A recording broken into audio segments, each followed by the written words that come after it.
I think I got most of the ham off this bone. I'm gonna go ahead and throw it away. I got it. Good old ham bone. You don't want to throw that away. No. Hey, welcome to another episode of Cooking with Crystal. I'm Crystal, obviously. And today we are going to be learning what to do with your leftover ham bone. Don't throw it away. You can get so much goodness and yumminess out of it. There's so many different recipes that you can use a ham bone in. Today we're going to be talking about one specifically. We call it simply ham and beans. For this recipe, you will need a ham bone, some beans, carrots, salt and pepper, garlic powder, onion powder, and 1 onion. Now we're gonna be doing this recipe just a little bit different than my grandmother does. See, this was something that my grandma made, her mom made, and I'm sure who knows how far back that it went.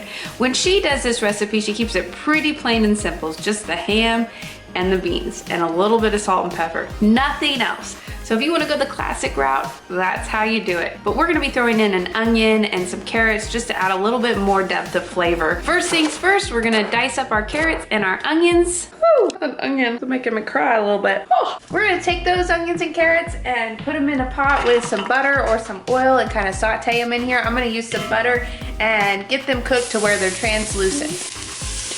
Once your onions and carrots kind of start to caramelize, we are going to go ahead and put our beans in. Now these beans have been soaked.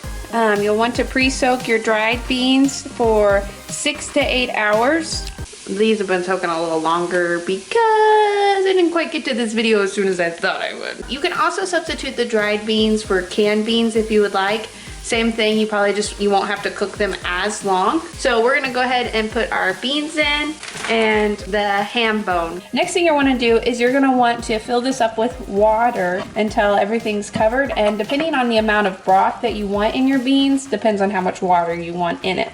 So it is gonna have to cook down quite a bit to get the beans soft and the ham tender. So at least make sure everything is covered in water, and you can add more if you like more of a soupy texture. Also, you can use chicken broth instead if you'd like to have more flavor and depth, or if you're just using ham chunks and you're not using a bone. After you fill it up with water, you're just gonna bring it up to a boil and just let it simmer until everything gets nice and soft and tender. Now I am gonna add some salt and pepper, onion powder, garlic powder, and I might even throw in some herbs. You can kind of season it how you like it. If I had a bay leaf, I'd throw it in, but I'm all out. I need to go get some more. The basic recipe is just salt and pepper, and that's it. And now we just let this simmer until everything gets nice and soft. Basically, you're just gonna wanna reduce it until it's the texture you like. If you like your beans more mushy, or if you like them not quite, a little firmer. And once you get it to about where you want it, you can go ahead and take your ham bone out. I just use a pair of tongs. Take it out and put it on a cutting board. Now it is heavy. Ours still has quite a bit of ham on it too. Look at that steam. Now what you're gonna wanna do with this ham bone at this point is just pull off all the rest of the meat, and it should be pretty easy to come off. The longer you cook it, the easier it is to pull off the bone. Now remember, it's going to be hot, so be careful.